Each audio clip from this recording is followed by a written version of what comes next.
The new season of Orphan Black has the clones finally meeting their maker.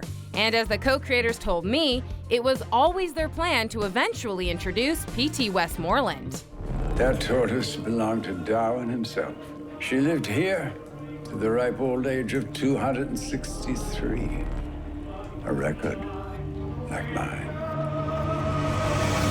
John and I had the P.T. Westmorland character in mind from the beginning. We always knew that we were going to get to a man behind the curtain, and he would be a man. He's the end of the food chain. You know, Graham and I always talked about the final chapter feeling a little bit like, Heart of Darkness, Apocalypse Now. And those were always kind of references that we tossed around, that when we got to the end, the Great and Terrible Oz was this guy, P.T. Westmorland, who has this kind of like weird Neo-Lucian science cult on this island, and that he is kind of the master behind everything. He brings a whole lot of mystery, but also it sort of elevates the whole show into this world of possibilities that's rooted in the past, but has ambitions for the future.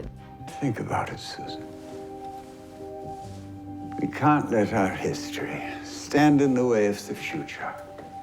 This is the Kingpin, right? This is the real, Mac Daddy, as my 90s self would say, as far as the whole thing is concerned. So I'm one of the people who will spoil everything if I keep talking about it, but I think there's a whole lot there and a whole lot to be unraveled and explored. P.T. may be the Mac Daddy, but no man is an island. As we found out in the latest episode, he can't run his backbush science without a little help from his friend, Susan Duncan.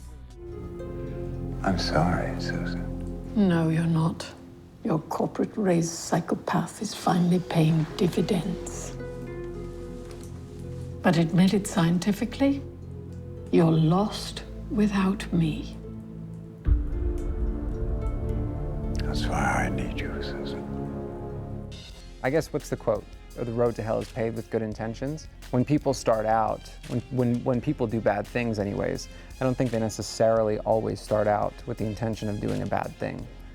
And that that idea is very interesting to me, and it's something that I think is very interesting to Graham, playing in the shades of gray.